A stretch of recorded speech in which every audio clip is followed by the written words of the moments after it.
Você já percebeu como quando começamos a pensar em algo, esse algo parece surgir em todos os lugares? No segundo experimento do livro Energia ao Quadrado, vamos testar exatamente isso, como suas crenças e expectativas influenciam o que você atrai para a sua vida. Se prepare para um desafio simples, mas poderoso, que pode mudar a sua forma de enxergar a realidade.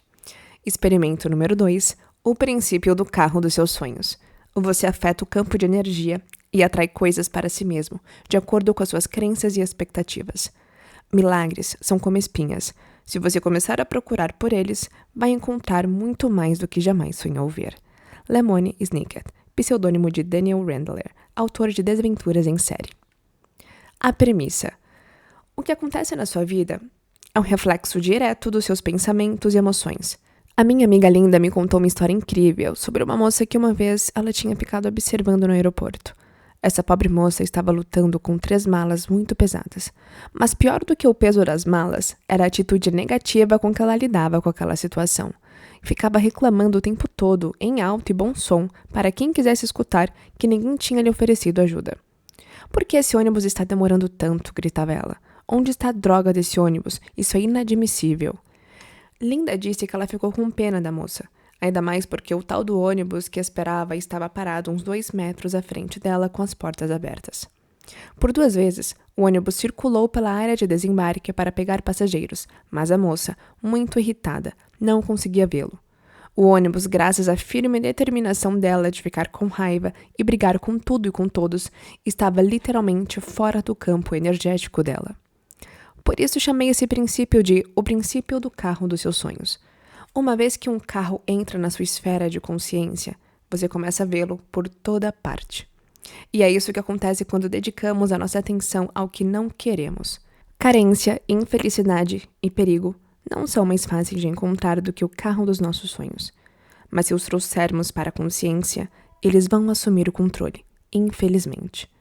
De acordo com os físicos, há um campo ponto zero, o que eu chamo de campo de potencialidades, onde todas as possibilidades existem. Por exemplo, existe a possibilidade de você ser uma bailarina, ou uma escritora famosa, um senador ou um sem-teto. Quando se trata do campo de potencialidades, as possibilidades são infinitas. Como eu não sou física e mal conheço a teoria das camadas de realidade de David Bohm, prefiro pensar no campo de energia como uma gigantesca loja de departamentos com centenas de milhares de produtos ou possibilidades. Gostaria de deixar claro que não sou fã das grandes lojas de departamento e a maneira como destroem o comércio bairrista. Nunca perdoei, por exemplo, uma delas que fez com que a farmácia na esquina da minha rua e a minha livraria favorita fechassem as portas. Mas com meu orçamento doméstico bem definido, às vezes me rebaixo e faço compras lá. E quando isso acontece, sei exatamente onde encontrar o livro que estou procurando, o brinquedo que a minha filha pediu e os tênis de que ela está precisando, ou seja, todas as coisas que eu queria comprar. Mas não tenho a menor consciência da maioria dos milhares de produtos nas prateleiras. Por quê? Porque não estou procurando por eles. Isso não significa que eles não estão lá, como o livro, o brinquedo e os tênis. Só significa que não tenho consciência deles. Por exemplo, a minha filha uma vez pegou piolho no colégio. Depois de entrar em pânico e até pensar em me atirar do alto de um edifício, cheguei à conclusão de que daria a ela um exemplo melhor se fosse apenas comprar um shampoo contra piolhos. Com toda certeza, havia uma grande variedade de shampoos contra piolhos nas prateleiras do setor de farmácia da loja de departamentos, que frequento e provavelmente já havia passado por eles várias vezes. Por que nunca reparei? Porque eu não estava procurando. As correntes que nos aprisionam. As suas percepções mais equivocadas, as suas imaginações mais estranhas, os seus pesadelos mais sombrios, tudo isso não significa nada. Extraído de Um Curso em Milagres. Há alguns anos, uma agência de viagem sorteou 100 passagens aéreas para qualquer lugar que os ganhadores quisessem ir. Isso significava que os sortudos vencedores do sorteio podiam voar para Paris para ver a Torre Eiffel, ou para a Austrália para subir na Ayers Rock, ou para o Caribe para ficar deitada ao sol numa daquelas praias paradisíacas. Você acredita que 95% dos ganhadores escolheram lugares que ficavam a apenas 4 horas de distância da própria casa? 4 horas. Isso resume muito bem a condição humana. Tem tanto aí fora, mas a maioria de nós decide ficar a 4 horas da nossa zona de conforto. Nós nos recusamos a sair do lugar, mesmo que haja uma forte evidência de que estamos perdendo coisas grandes e importantes. Mesmo sem ter consciência disso, passamos a maior parte das horas em que estamos acordados, imersos na zona de conforto da negatividade. A atração da negatividade é tão forte que muitos de nós ficamos o dia inteiro passando de um pensamento negativo a outro. Dormi demais de novo. Essa guerra é inescrupulosa. A economia está em frangalhos. A gasolina está caríssima. O meu chefe, ou meu filho, ou qualquer outra pessoa está me deixando maluco. A negatividade e o medo começam no momento em que nascemos. O mundo é muito perigoso. Não se atreva a falar com estranhos. Não se atreva a andar pelas ruas cantando tranquilamente. Alguém pode ouvir. Aprendemos a limitar. Aprendemos a acreditar na escassez. Aprendemos que a nossa inclinação natural para amar, realizar e dançar é irrealista e doida. Os pais pensam que é dever deles ensinar os filhos a serem cautelosos, responsáveis e a agirem como adultos. E se por alguma razão somos sortudos o bastante para ter pais que não querem nos passar essas lições, a cultura rapidamente nos faz acreditar que juntar bens materiais é o nosso propósito na vida. E que o único meio de conseguir as coisas é metendo a cara e dando um duro danado. Quando chegamos ao fim do ensino fundamental, já somos mestres da competição, acostumados a viver na escassez e no medo. Mas adivinhe, isso é uma grande armadilha, um mau hábito. Como um curso em milagres claramente afirma, uma vez que você desenvolve um sistema de pensamento, seja ele qual for, vive de acordo com ele e o ensina aos outros. Uma vez que você adquire uma determinada crença, vai usar todos os seus sentidos e toda a sua vida para manter essa crença viva. Os físicos chamam esse fenômeno de colapso da onda. Um número infinito de partículas quânticas está dançando por aí afora, num campo de energia universal, se espalhando em ondas. No momento em que alguém olha para essas ondas de energia, elas se solidificam como gelatina na geladeira. A sua observação é o que faz elas parecerem sólidas, reais e materiais.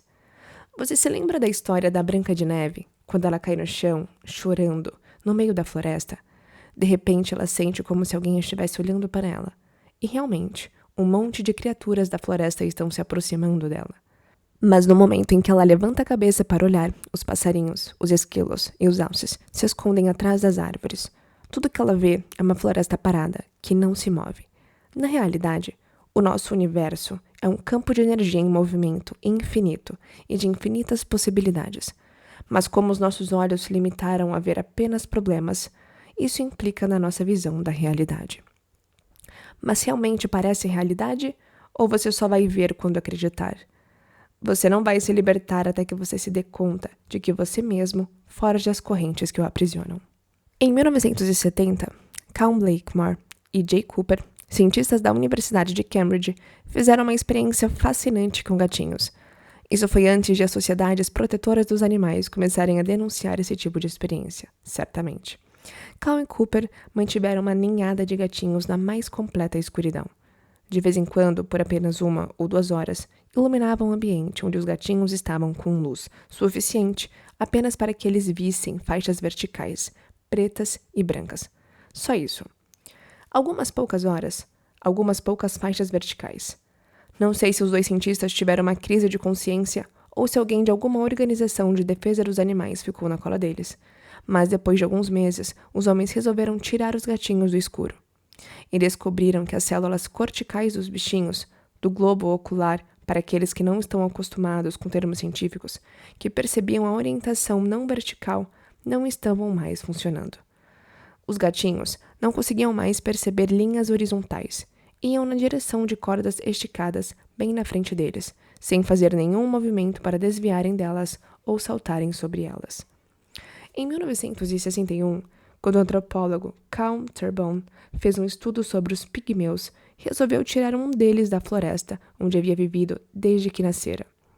Como o pigmeu nunca tinha estado num espaço amplo e aberto, havia perdido a percepção de profundidade, da mesma forma que os gatinhos perderam a percepção de linhas horizontais. Quando Terborn apontou para uma manada de búfalos ao longe, o pigmeu recusou-se a acreditar no que via, e afirmou que os búfalos eram, na verdade, formigas. As percepções do pigmeu estavam influenciadas pelo que ele tinha sido condicionado a ver. Como seres pensantes, continuamente tentamos fazer o mundo ter sentido. Parece algo muito bom, certo? No entanto, quando uma informação não se adequa às nossas crenças, nós a modificamos sem nem mesmo perceber que fazemos isso. Nós a dobramos e apertamos até que essa informação caiba dentro da caixinha estreita do nosso limitado sistema de crenças. Nós pensamos que o que percebemos com os nossos sentidos é verdadeiro, mas o fato é que, e vão continuar tentando fazer isso entrar na sua cabeça, é apenas a metade de 1/1000º de 1% de tudo o que é possível. Na base do tronco cerebral, que tem mais ou menos o tamanho de uma jujuba, há um grupo de células cujo trabalho é classificar e avaliar as informações recebidas. Esse centro de controle, conhecido como Sistema de Ativação Reticular, tem o trabalho de enviar o que ele acha que é urgente para a parte ativa do cérebro e jogar o que é não urgente para trás. Mas enquanto organiza, ele também está ocupado em interpretar, atraindo interferências e filtrando tudo que está de acordo com o que acreditamos. Em outras palavras, nós ensaiamos antes o mundo que queremos ver, e é uma pena quando escolhemos o roteiro errado. Essa experiência simples de apenas 48 horas vai provar que o que você vê na vida é nada mais nada menos do que o que está procurando. Também vai provar que é possível achar qualquer coisa que você procure. E o mais importante, vai provar que, ao mudar o que está procurando, você pode radicalmente mudar o que acontece na sua vida. Dados de experiências pessoais. Você provavelmente nunca ouviu falar de Peter e Ellen Cade. E o nome Findhorn lhe diz alguma coisa? Não? Não tem problema. Na década de 1960, apareceu nos noticiários e programas de televisão a história de uma plantação na Escócia que tinha produzido repolhos tão grandes, mas tão grandes, que poderiam quebrar a suspensão de um caminhão. Bem, Peter e Ellen eram os responsáveis por aqueles repolhos de quase 20 quilos. Não se esqueça de que um repolho comum não chega nem a 2 quilos. E eles fizeram isso focando a atenção e os pensamentos deles numa verdade maior. Naquela época, as coisas não estavam nada fáceis para os Cade. Quando Peter, Ellen, os 3 filhos deles e uma amiga, que também já realizava buscas espirituais, se mudaram para um trailer numa península fustigada pelo vento que se projetava no Mar do Norte, a terra ali poderia ser descrita como completamente morta e sem recursos. Ninguém, em seu juízo perfeito, escolheria aquele lugar para fazer um jardim, quanto mais uma plantação. O solo, se é que se podia chamá-lo assim, era apenas pedra e areia. Os ventos eram capazes de levar uma criança pelos ares, e o lar docilar deles ficava imprensado entre um depósito de lixo e uma garagem destruída. Mas focando numa verdade maior, eles fizeram uma plantação que só podia ser descrita como um milagre. Embora tenham sido os repolhos de quase 20 quilos que ganharam publicidade, os Cade plantaram mais de 65 tipos diferentes de legumes e vegetais, 21 tipos de frutas e 42 tipos de ervas. E isso antes de eles resolverem plantar flores também.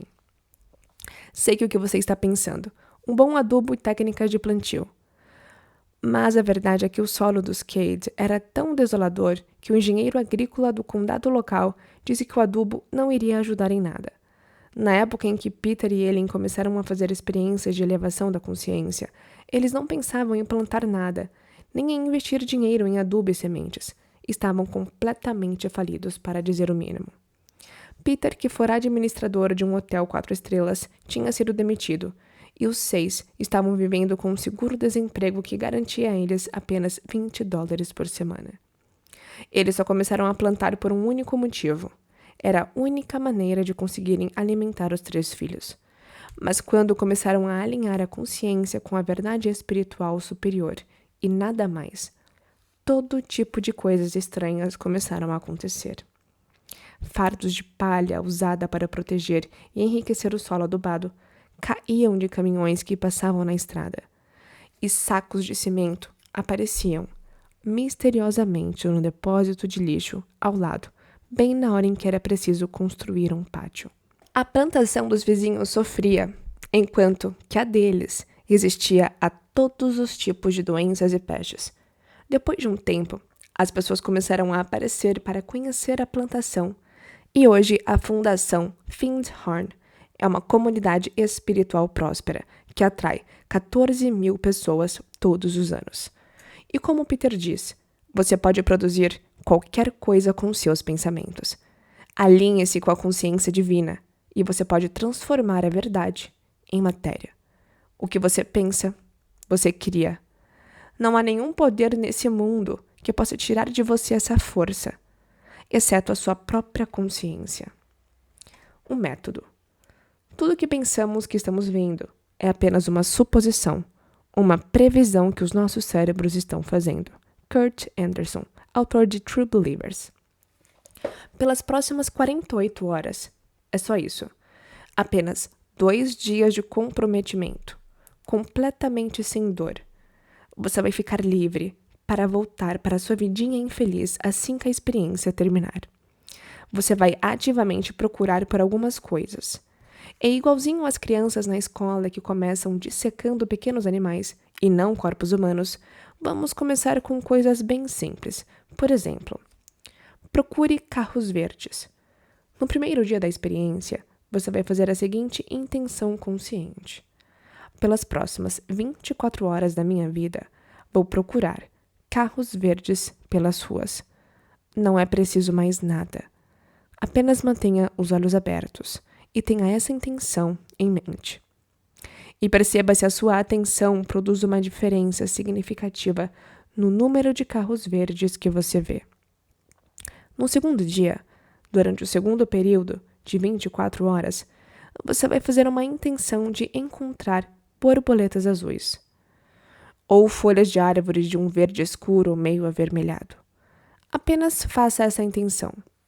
A minha amiga Janete fez essa experiência em pleno inverno e encontrou as borboletas azuis nos pratinhos e copos de papel na festa de aniversário de uma amiguinha da filha dela. Outra amiga, Angela, estava lendo O Segredo no Avião. Esse livro de grande sucesso sobre a lei da atração sugeria que o leitor fizesse uma intenção de receber uma xícara de café de graça. Ela começou a rir porque, logo depois que leu essa passagem, levantou a cabeça e viu a comissária de bordo a apenas 2 fileiras da poltrona perguntando aos passageiros: café, chá ou refrigerante? Isso não vale, observou ela para si mesma, mas fez a intenção assim mesmo e continuou a leitura. Durante a escala que teve que fazer, um homem na sala de espera virou-se para ela e disse: o meu voo acabou de ser chamado. Não posso entrar com isso na mão.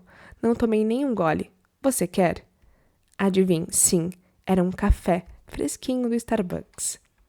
Relatório da experiência. Princípio. O princípio do carro dos sonhos. Teoria. Você afeta o campo de energia e atrai coisas para si mesmo de acordo com suas crenças e expectativas. Pergunta. Eu realmente vejo apenas o que espero ver? Hipótese. Se eu decidir procurar ativamente um carro verde na rua e borboletas azuis ou folhas verde avermelhadas, vou encontrá-las. Tempo necessário: 48 horas. Dia e hora do início da experiência. Prazo final para o recebimento do presente. Abordagem. De acordo com essa mulher maluca chamada Pengrout, o mundo aí fora reflete o que eu quero ver.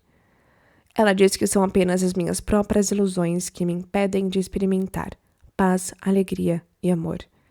Então, muito embora eu suspeite que ela é meio doida, hoje vou procurar carros verdes pela rua. E amanhã vou procurar borboletas azuis. Número de carros verdes vistos. Número de borboletas azuis vistas. Os milagres não acontecem em contradição com a natureza, mas apenas em contradição com o que é conhecido na natureza. Santo Agostinho, teólogo e filósofo. E essa foi a segunda experiência do livro Energia ao Quadrado. Se você testar, me conta nos comentários o que aconteceu. E se quiser acompanhar todas as experiências dessa maratona, já segue o canal para não perder os próximos vídeos. Até a próxima!